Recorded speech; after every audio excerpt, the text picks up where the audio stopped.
साथियों, विकास यात्रा का मुख्य उद्देश्य शासन की जो योजनाएं हैं, माननीय मुख्यमंत्री जी की जो योजनाएं हैं उसके बारे में गांव वालों को अवगत कराना। दूसरा उद्देश्य है हमारी कि जन सेवा अभियान हमारा खत्म हुआ, जन सेवा के बाद भी अगर कोई हितग्राही हमारा किसी भी योजना में रह गया है तो उसको इस योजना का लाभ दिलाना।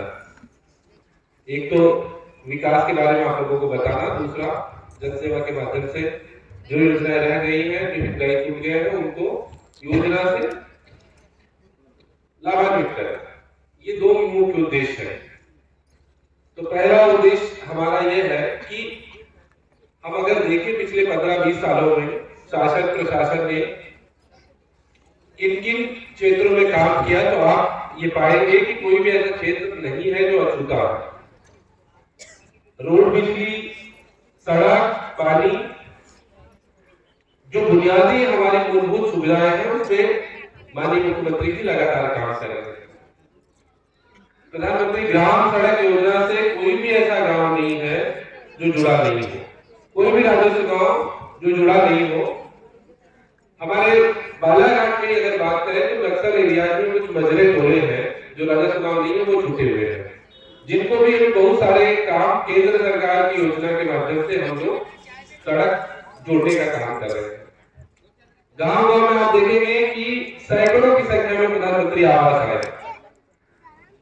न सिर्फ प्रधानमंत्री आवास आए, माननीय मुख्यमंत्री जी ने बैगा, सहरिया, बारिया भाइयों के लिए जो प्रिमिटिव ट्राइब है उनके लिए भारत सरकार से अलग से सैंक्शन किया कि भाई इनको मेरिट लिस्ट में, इनको सूची के बाहर जाकर के मकान दिया जाए। तो बालाघाट में भी ऐसे मकान आए।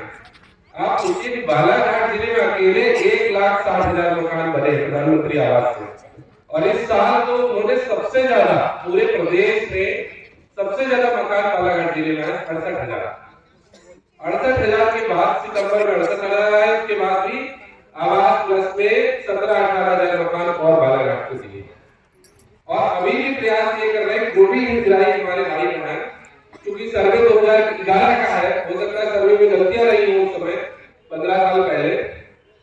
उस सर्वे में जो भी भाई बहन छूट गए हैं, पहले तो आवास प्लस लेके आए, अभी भी हम लोग लगातार सर्वे कर रहे हैं। जो हितग्राही हमारे रह गए हैं उनका नाम हम लोग भारत सरकार को भेजे। तो इस तरह से आप देखेंगे कि लगातार माननीय मुख्यमंत्री जी हर फील्ड में काम कर रहे हैं, शासन प्रशासन हर फील्ड में काम कर रहा है। उसके अलावा आप देखेंगे कि लाडली लक्ष्मी योजना में बालाघाट में 1 लाख से ज्यादा बच्चियां हमारी लाभान्वित हुई है लाडली लक्ष्मी अकेले। और इसके साथ ही अभी तक 12वीं तक था, 12वीं के बाद उन्होंने लाडली लक्ष्मी 2.0 लाया। वो इसलिए लाया कि हमारी बच्चियां जो ग्रेजुएशन नहीं कर पाती, कई बार समाज में, कई बार फादर मदर, कई बार आर्थिक स्थिति के कारण हमारी बच्चियां जो BA, BCom, BSc नहीं कर पाती, उनके लिए भी उन्होंने इस साल से लाडली लक्ष्मी 2.0 योजना शुरू की कि हम उनके खाते में 25,000 रुपए डालेंगे फर्स्ट ईयर में, 12,500, और जब वो थर्ड ईयर कर लेगी तब 12,500। तो कहने का मतलब हर क्षेत्र में शासन प्रशासन लगातार काम कर रहा है। जैसे एक योजना भैरव जी ने बताई, मुख्यमंत्री बाल आशीर्वाद योजना। पहले क्या होता था, स्पॉन्सरशिप स्कीम चलती थी जिसमें जिले का कोटा रहता था। जिले का कोटा ऐसा रहता था कि 20 बच्चे, 50 बच्चे, अपने यहाँ 40 बच्चों का है तो 40 बच्चों को स्कॉलरशिप मिलती है। जो छोटे बच्चे हैं जिनके गार्जियन किसी भी कारण से नहीं है। लेकिन बाल आशीर्वाद में कोविड में जो भी जिन भी बच्चों के माता पिता एक्सपायर हुए हैं उनको सहयोग देने के माननीय मुख्यमंत्री जी ने बाल आशीर्वाद योजना प्रारंभ की। इतना ही नहीं, अब उनके दिमाग में ये है शासन प्रशासन के कि हमारी बहनें जो घर पे काम कर रही हैं, जो समूह से जुड़ी हुई हैं, जो किसी सरकारी नौकरी में नहीं है, उन बहनों को हम पेंशन देने का काम करेंगे। तो उन्होंने लाडली बहना योजना माननीय मुख्यमंत्री जी लेके आए हैं, और इसके माध्यम से आपके खाते में इसको पेंशन के रूप में, आप मान लीजिए अनुदान के रूप में, वो 1,000 रुपए आपके खाते में जाएंगे। रक्षाबंधन के बाद से हम लोग अभी फॉर्म भरना स्टार्ट करेंगे। तो कहने का मतलब सभी लोगों को सभी क्षेत्र में शासन प्रशासन लगातार काम कर रहा है। हमारे जो भी फील्ड के अधिकारी हैं उनसे यही अनुरोध रहेगा कि चाहे वो राजस्व का हर जिले में नवाचार के रूप में हम लोग कुछ काम कर रहे हैं इस योजना में, वो मैं आपको बताना जरूर चाहूंगा।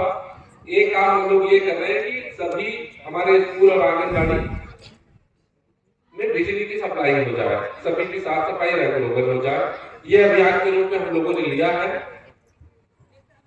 इस पे लगातार हम लोग काम कर रहे हैं। दूसरा हम लोगों ने अभियान के रूप में लिया है, हमारे जो कुपोषण वाले बच्चे हैं उन बच्चों को हम आयुष के माध्यम से और हेल्थ डिपार्टमेंट के माध्यम से उनको सुपुष्टि चूर्ण, उनको तेल, विटामिन मिनरल के मिक्सचर, साथ ही साथ उनको पूरक पोषण आहार ये दे करके उन बच्चों को हम अगले 6 महीने तक मॉनिटरिंग करेंगे। जिला प्रशासन का प्रयास रहेगा हमारे जो 1200 के आसपास बच्चे हैं जिले में उनको हम कुपोषण से मुक्त करेंगे। इसके साथ साथ दिव्यांगों का चिन्हांकन हम लोग कर रहे हैं। जिले में लगभग 4000 दिव्यांग ऐसे हैं जिनको हम लोग अभी उपकरण नहीं दे पाए हैं, उनका चिन्हांकन हमारा सर्वे का काम पूरा हो गया है। जिसको जो भी उपकरण लगेगा उसको हम लोग देंगे, हीरे गैस, लाठी, बैसाखी, ट्राईसाइकिल, ये सारे उपकरण हम लोग प्रयास करेंगे उसको अगले 1 महीने में वितरित करने के लिए। तो ये कुछ नवाचार हम लोग लगातार कर रहे हैं। सभी फील्ड के अधिकारियों से अपेक्षा रहेगी कि गांव में जो भी हितग्राही बच गए हैं उनको हम लोग योजना का लाभ दें। इसी आशा विश्वास के साथ मैं अपनी वाणी को विराम देता हूँ। एक जो सबसे बड़ा जो मुख्य माननीय मुख्यमंत्री जी का कार्यक्रम चल रहा है वो हमारी जल जल योजना का चल रहा है, जल जीवन मिशन के माध्यम से। माननीय प्रधानमंत्री जी का विजन है कि हर घर में हम लोग पानी दें और पानी के लिए लगातार स्कीम्स बन रही है। आप देखेंगे कि बालाघाट जिला पूरे प्रदेश में 4थे स्थान पे है, 68% कांग्रेस के साथ, और हम लोग अगले साल तक लगभग